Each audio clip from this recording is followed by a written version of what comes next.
I would like to talk about some issue of regional relations, moving beyond the bilateral relations, and maybe relating it to the discussions we had this morning. What are the new ways of organizing international relations that could lead us away from the Thucydides trap that was talked about? In a way, this is the contribution on this question. And I start with noting the parallelism of various multilateral mechanisms we see in East Asia these days. Belt and Road Initiative is one of them, providing infrastructure investment in addition to what has been done by the World Bank or by the Asian Development Bank. But there are many other mechanisms. And how to make sense of it. The intuition sometimes is to talk about these kind of new initiatives, many of them being promoted by China, in terms of power relations, power issues. Actually, during the lunch break, we talked about Susan Strange, the famous political economist, and her emphasis on power, which is very valid, but I would like to take another issue, trying to make sense of new institutions being built as a question of supply and demand of such mechanism. And I try to see where this will lead us. So why do we have this kind of trend for multilateral, new multilateral mechanism? Talking about it in terms of the supply of such institutions, talking about it in terms of demand conditions, and then I will try to apply it to one mechanism. I could have chosen, I might have chosen the Belt and Road Initiative, but here I would rather want to take up a financial net in the Asia-Pacific region, which is supposed to be provided by Shanghai Initiative Multilateralization. So that's the agenda for my 15, or now it's rather 13 minutes. Let us start with the question, why is there a demand for such mechanisms and for new mechanisms? And if we approach that issue from an economic point of view, I think the point is to look at what are such multilateral mechanisms about. From an economic point of view, they are about public goods.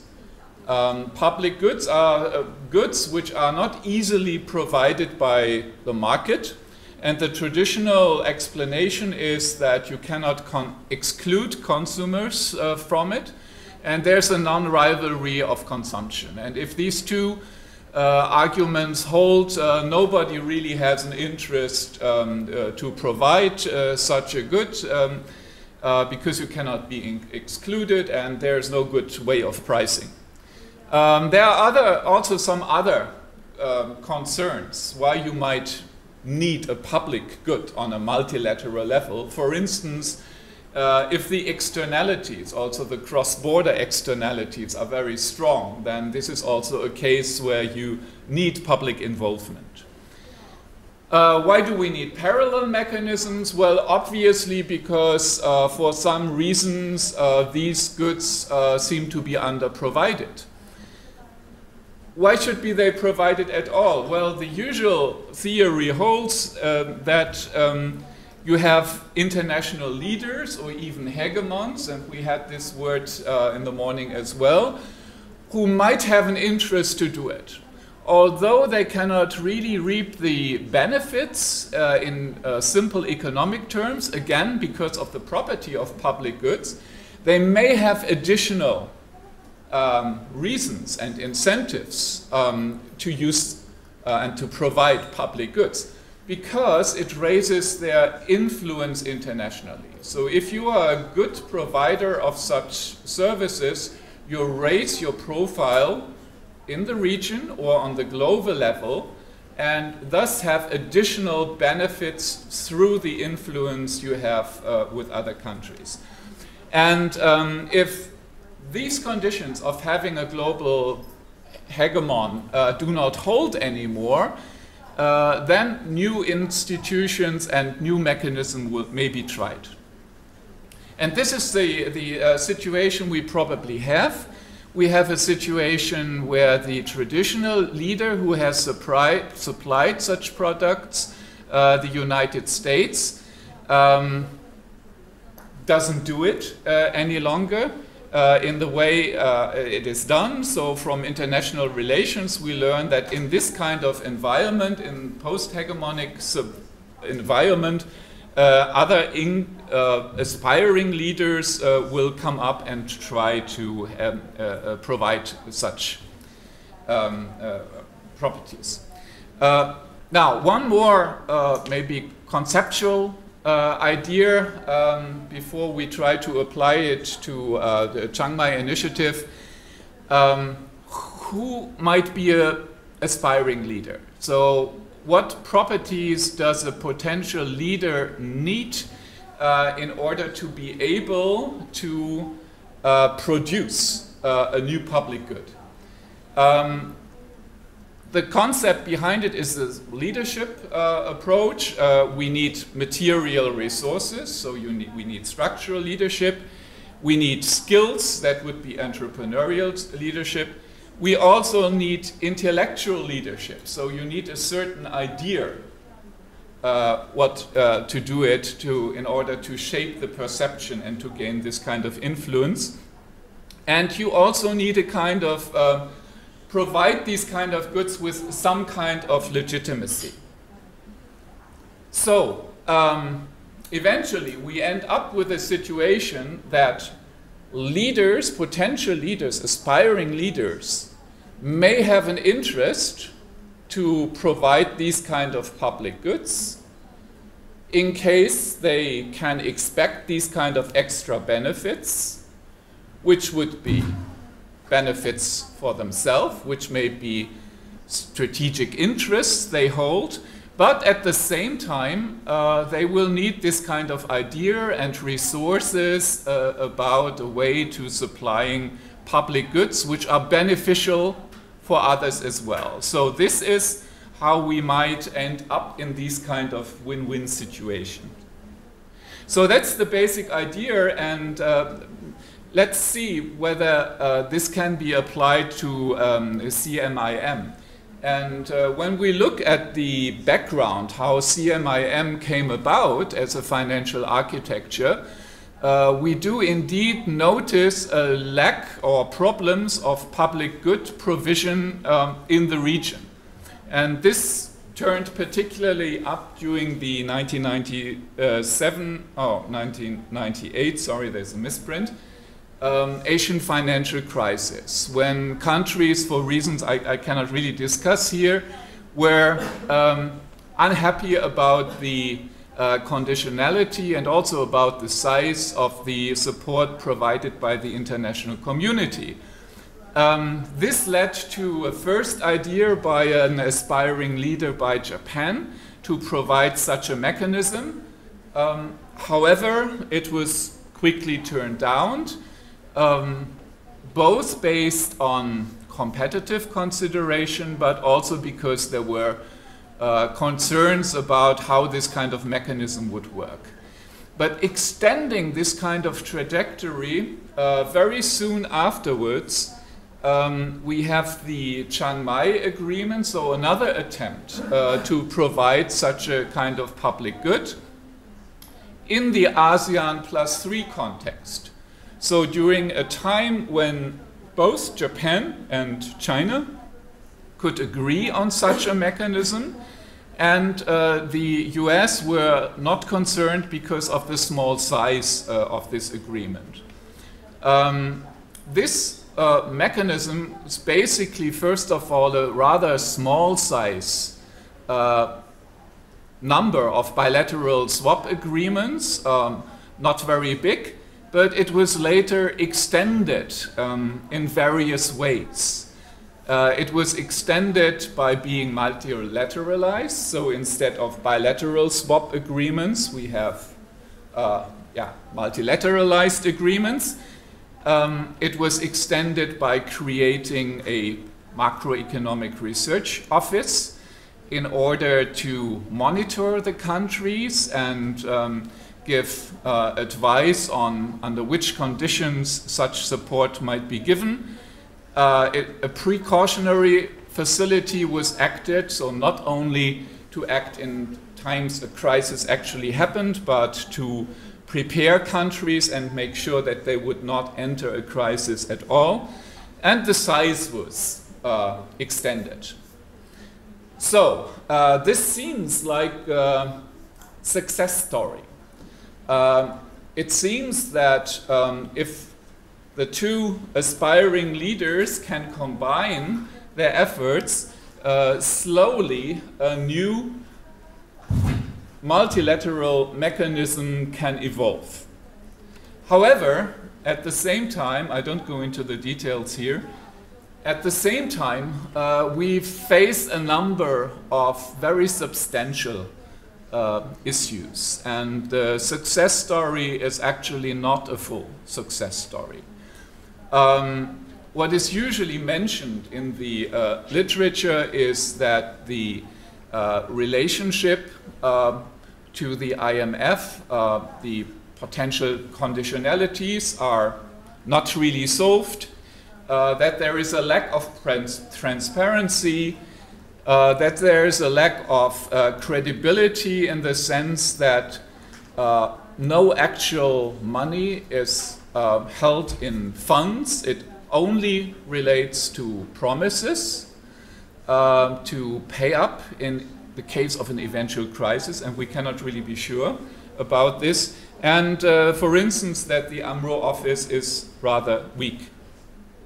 If we sum this up, I think we can make 3 points, 3 major points, what is lacking with respect to this kind of mechanism. The first point is a distinct philosophy, and this was also a topic that was raised this morning. What could be the content of new ideas for new international mechanisms? And here we have to see that in terms of this kind of philosophy, CMIM did not actually come up with its own philosophy of support. It was originally meant to overcome the stigma associated with the IMF, but today we rather see cooperation with institutions like the IMF and others, ADB as well, although of course CMIM doesn't offer this kind of finance support, but it is engaged in monitoring the region, and this is also something being done by the ADB. So they rather work together. The second point is a governance issue. Can we really make sure that the governance works also in times of crisis? And this has not really been solved. For instance, it's not really clear that in case of a crisis, the 2 leading countries, China and Japan, could actually join their efforts in order to enforce strict complemency of the agreement. It is feared that either of them may rather set easier conditions in order to increase its own influence. And the third is the credibility gap. If we see this as a problem, how the leading partners might cooperate, then how should we make sure that the mechanism is credible? Currently, this is secured through the IMF link. 70% of the support can only be given if the IMF agrees. This should be lowered, but nobody really has a good idea about how to do this, how to create the credibility within the region.